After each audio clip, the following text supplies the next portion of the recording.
Suluk Sang Pembaharu, Perjuangan dan Ajaran Syekh Siti Jenar.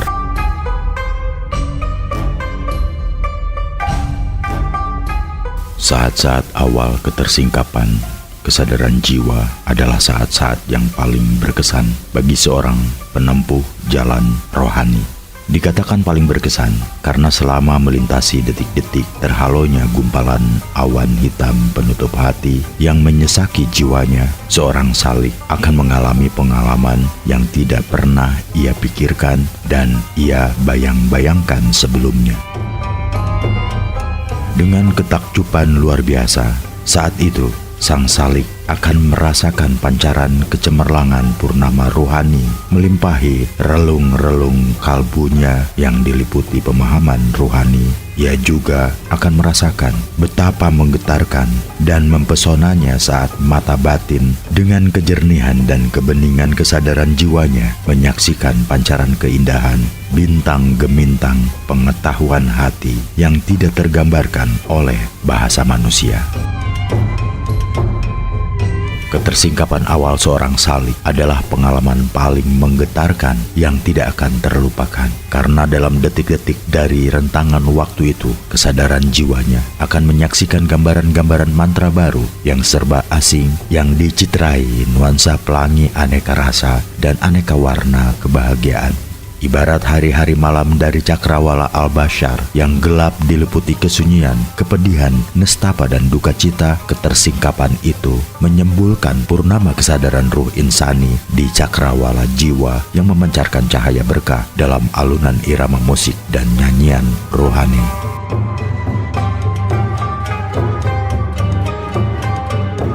Sebagaimana salik yang lain, saat mengalami peristiwa awal penyingkapan kesadaran jiwa itu, Raden Ketip tercengang-cengang dalam pesona ketakjuban, bagaikan mengalami peristiwa yang mengguncang jiwa. Dalam waktu cukup lama ia masih merasakan betapa kuat kesan itu melekat di relung-relung ingatannya. Ia seperti masih bisa merasakan betapa saat itu seolah-olah bertiup angin yang membadai dan mengamuk dari relung-relung kedalaman jiwanya, menghalau gumpalan awan hitam penutup hati yang menyesaki cakrawala jiwanya. Setelah itu, dengan sangat jelas ia saksikan terbitnya matahari yang bersinar gemilang menerangi relung-relung pemahaman yang membentang di cakrawala jiwanya. Walaupun kesan dari peristiwa itu sangat kuat melekat di relung-relung kedalaman jiwanya, Raden Ketip sendiri sulit menggambarkan dengan bahasa manusia tentang bagaimana sejatinya rangkaian penyaksian dan perasaan yang dialaminya saat detik-detik kesadaran jiwanya itu tersingkap. Ia hanya bisa membandingkan pengalamannya itu ibarat kupu-kupu keluar dari kepompong. Demikianlah ia merasakan kesadaran jiwanya tersingkap. Kemudian dengan kepak sayap yang indah, sang kupu-kupu terbang bebas menyaksikan keluasan dunia baru yang jauh lebih akbar dan menakjubkan dibandingkan dunia kepompong.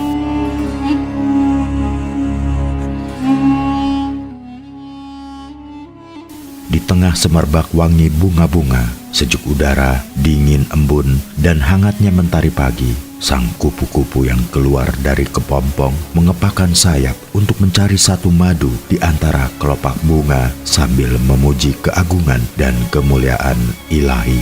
Sang kupu-kupu merasa dunianya adalah dunia keindahan dan kesucian yang diliputi keagungan dan kemuliaan. Namun saat terbang di antara bunga-bunga itulah, dengan pandang heran ia melihat dengan pandangan mata seekor kupu-kupu kawanan ulat yang ganas dan rakus menggergoti daun-daun, buah dan bunga dari pohon kehidupan.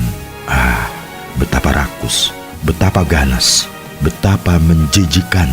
Tidak ada manfaat apapun dari ulat ganas dan rakus itu selain merusak dan membinasakan pohon kehidupan.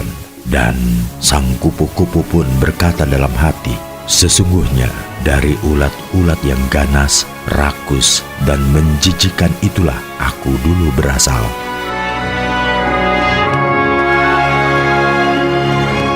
Selama mengalami ketersingkapan itu, Raden Ketip merasakan tengara misterius yang mengisyaratkan betapa sesungguhnya awan hitam yang bergumpal-gumpal menyesaki jiwanya itu tidak pernah terhalau tanpa kehendak yang ilahi. Dia sang pencipta yang berkuasa untuk memberi petunjuk sekaligus, yang berkuasa mutlak menyesatkan makhluk ciptaannya. Entah apa yang sebenarnya telah terjadi pada dirinya. Yang jelas, sejak mengalami peristiwa itu, ia benar-benar merasa gumpalan awan hitam penutup hatinya disibakkan oleh kuasa gaib Al-Hadi. Seibarat terkuaknya lapisan kepompong saat sang ulat hendak keluar menjadi kupu-kupu.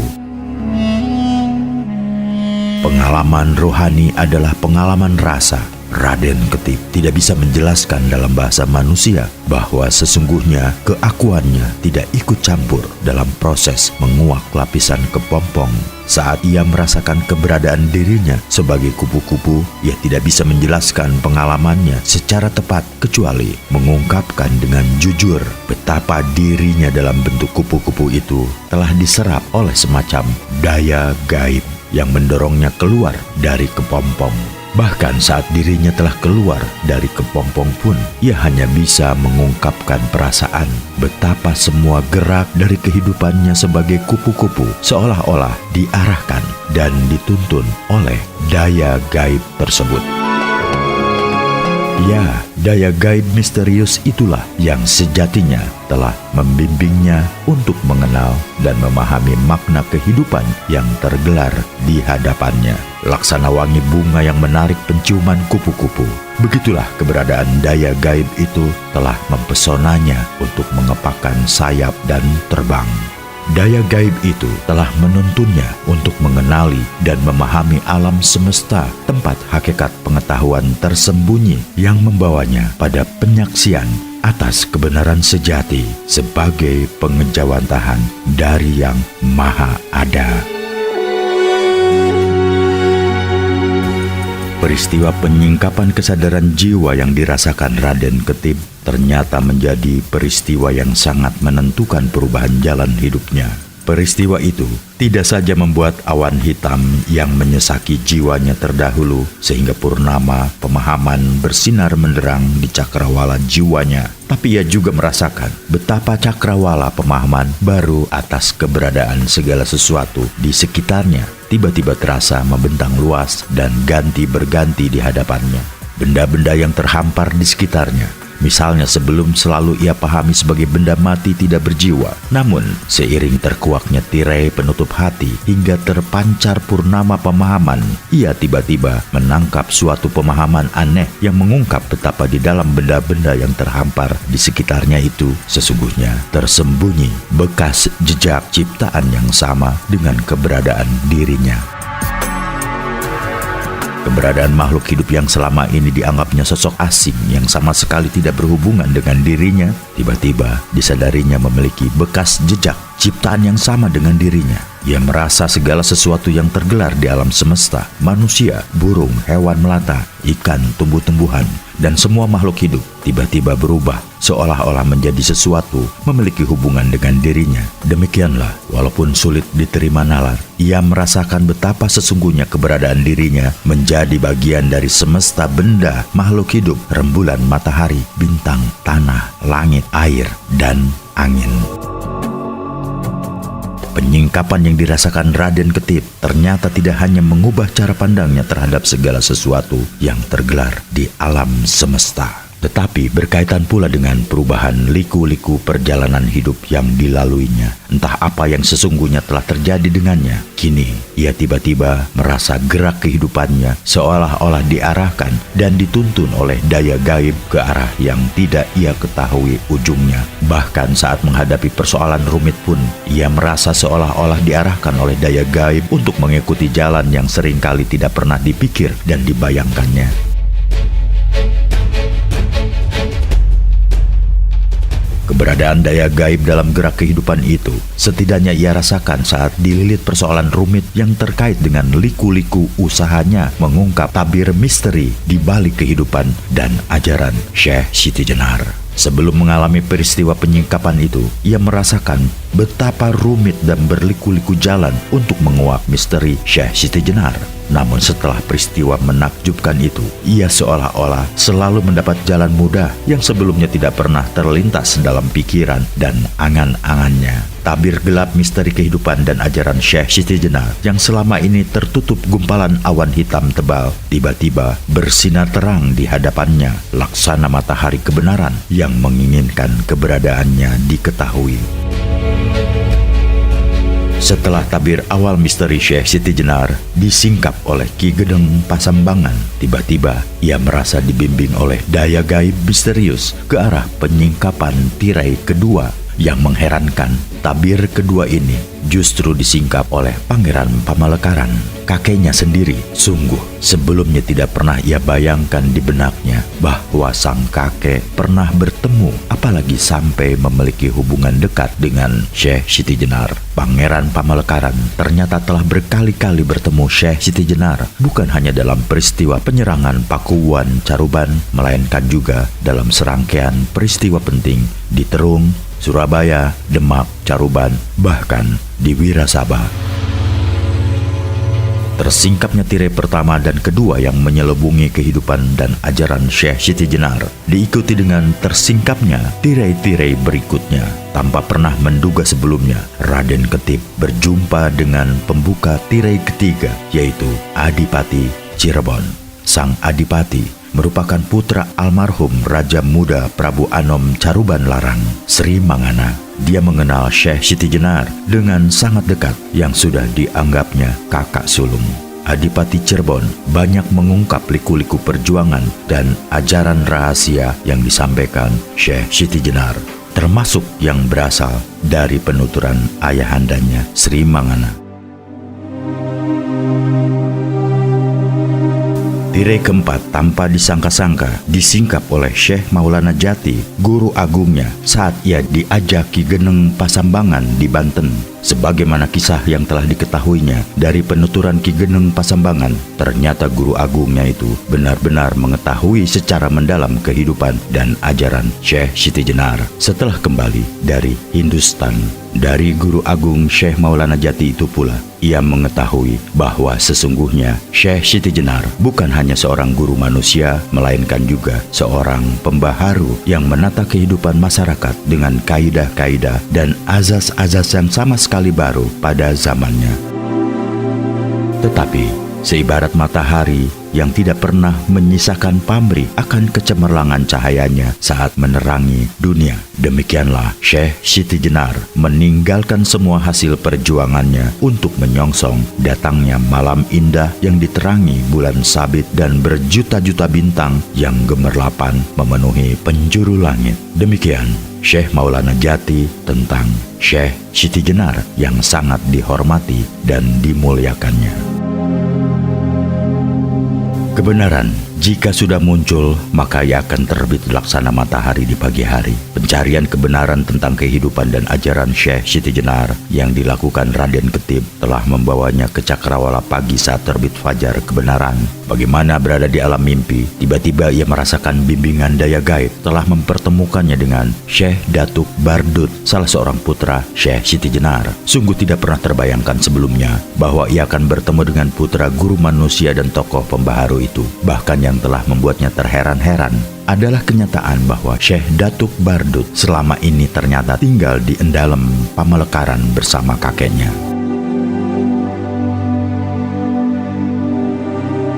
Keberadaan Syekh Datuk Bardut itu di kediaman kakeknya sempat memunculkan tanda tanya di benak Raden Ketip tentang sikap kakeknya yang seperti sengaja menyembunyikan putra Syekh Siti Jenar itu. Kenapa tidak sejak awal ia diperkenalkan dengan Syekh Datuk Bardut? Kenapa ia terlebih dahulu harus diperkenalkan dengan Ki Geneng Pasambangan? Kenapa keberadaan Syekh Datuk Bardut di kediaman kakeknya sangat dirahasiakan hingga ia pun tidak diperbolehkan mengetahuinya?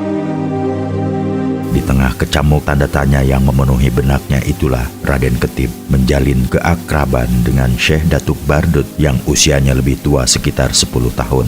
Walaupun usia Syekh Datuk Bardut baru sekitar 40-an tahun, dia nampak lebih tua. Kumis dan cambangnya yang dibiarkan memenuhi hampir separuh wajah, mengesankan dia seolah-olah berusia hampir 60-an tahun. Selama berbincang-bincang dengan Syekh Datuk Bardut itulah Raden Ketip menangkap pancaran mutiara kebijaksanaan di tengah samudra pengetahuan yang tersembunyi di kedalaman jiwanya. Sebagian orang menilai ayahandaku, Syekh Siti Jenar, adalah manusia besar yang salah tempat dan salah waktu saat lahir ke dunia sehingga kehadirannya sulit diterima. Syekh Datuk Bardut menuturkan kisah kehidupan ayahandanya kepada Raden Ketip. Namun begitu, oh Adinda, segala sesuatu yang terkait dengan kehidupannya semata-mata adalah rahasianya. Karena sesuai ajarannya, Allah Azza wa Jalla tidak pernah keliru menempatkan seseorang pada suatu zaman. Dan lantaran itu, saya yakin bahwa kelahiran, liku-liku hidup, bahkan kematiannya adalah semata-mata karena kehendaknya. Sungguh telah termaktub di dalam firman-Nya bahwa tidak ada buah-buahan keluar dari kelopaknya, serta tidak seorang pun perempuan mengandung dan tidak pula melahirkan kecuali dengan pengetahuannya. Ini bukan berarti bahwa Sang Pencipta hanya menyaksikan segala sesuatu secara pasif, melainkan secara mutlak dan aktif. Dia ikut terlibat di dalam merancang, membentuk, memelihara, dan bahkan menghancurkan seluruh ciptaan melalui ilmunya. Bukankah Dia yang Maha Mengetahui? Tiada lain adalah Sang Pengetahuan itu sendiri.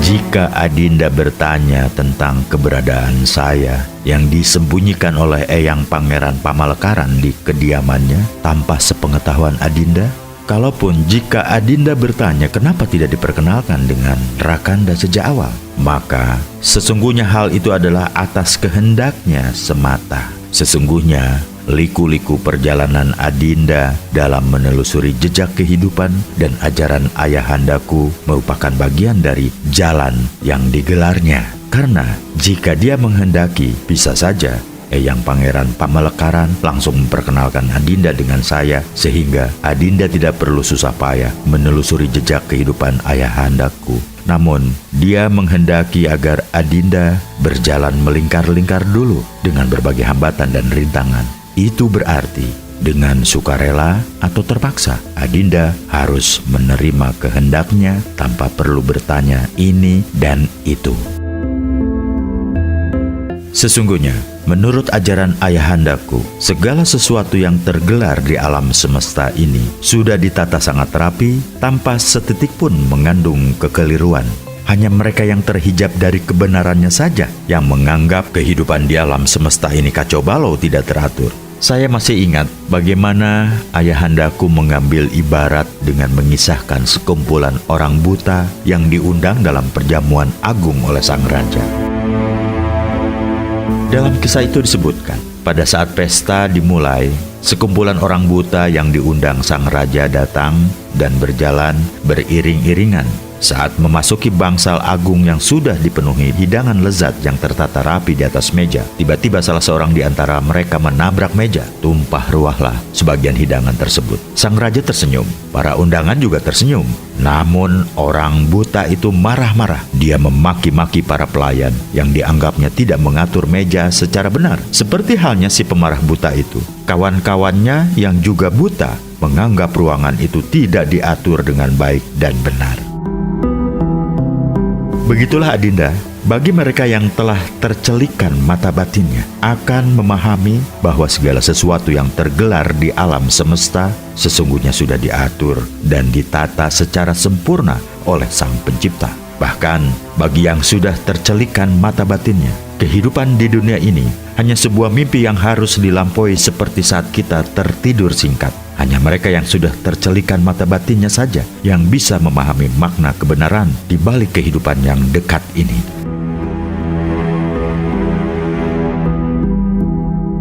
Apakah Rakanda melihat saya tergolong di antara mereka yang sudah tercelikan mata batinnya? Tanya Raden Ketip meminta penjelasan.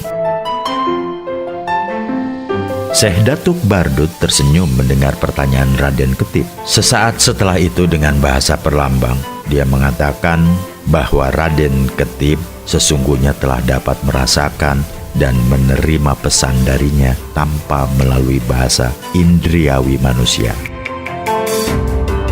Karena itu, pertanyaan lisan itu tidak perlu dijawab melalui bahasa indriawi manusia. Raden Ketip tertegun saat menyadari betapa dirinya dapat menangkap bahasa perlambang yang diungkapkan Syekh Datuk Bardut. Namun saat itu pula, ia sadar bahwa yang dimaksud Syekh Datuk Bardut sebagai manusia yang sudah tercelikan mata batinnya itu tidak lain dan tidak bukan adalah mereka yang telah tersingsingkan gumpalan awan hitam dari dalam hatinya sehingga pemahamannya dapat menangkap kenyataan yang tergelar di sekitarnya sebagai kebenaran hakiki. Dengan kesadaran itu, Raden Ketip bersyukur bahwa dirinya telah memperoleh anugerah yang tidak ternilai berupa ketercelikan mata batin dari kebutaan manusiawi. Dalam berbagai perbincangan dengan Raden Ketip, Syekh Datuk Bardut mengungkapkan kesaksian tentang ayahandanya dengan luas dan mendalam.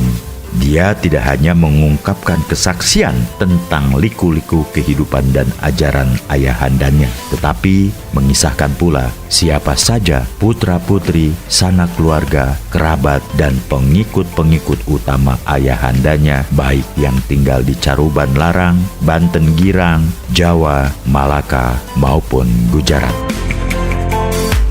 Keakraban Raden Ketip dan Syekh Datuk Bardut ternyata tidak sekedar dibangun melalui perbincangan mendalam tentang peri kehidupan dan ajaran Syekh Siti Jenar. Hubungan itu dilanjut pula melalui penguatan tali silaturahmi. Melalui Syekh Datuk Bardut pula, Raden Ketip pada gilirannya dapat bertemu dengan Raden Sahid, adik seperguruan sekaligus murid rohani Syekh Siti Jenar yang menjadi susunan Kalijaga. Kalau dalam bahasa kuno sebetulnya susunan Kalijaga atau Raja Muda Kalijaga yang tinggal di Demak. Ia juga diperkenalkan dengan menantu Syekh Maulana Jati, yaitu Pangeran Pase Fadilah Khan, keponakan Syekh Siti Jenar. Ibarat pembuktian kebenaran melalui tingkat keyakinan ilmu, keyakinan penyaksian, dan keyakinan hakiki, Raden Ketip secara bertahap merasa setapak demi setapak pencariannya mendekati matahari kebenaran. Entah benar entah tidak penuturan para saksi kepadanya, yang jelas ia telah memiliki cakrawala pandang sendiri tentang bagaimana sesungguhnya kebenaran kisah kehidupan dan ajaran Syekh Siti Jenar sang pembaharu itu. Saat ia bersama Syekh Datuk Bardut menapak tilasi liku-liku perjuangan Syekh Siti Jenar berdasarkan kesaksian para saksi hidup yang mengenal dengan sangat dekat tokoh tersebut, ia seolah-olah terlempar kembali ke masa silam, ke sebuah kurun waktu yang mencengangkan, kurun ketika Syekh Siti Jenar meniti tali sejarah yang membentang di antara dua bukit karang yang tegak di tengah samudra kehidupan yang penuh karang tajam dan empasan ombak mengerikan.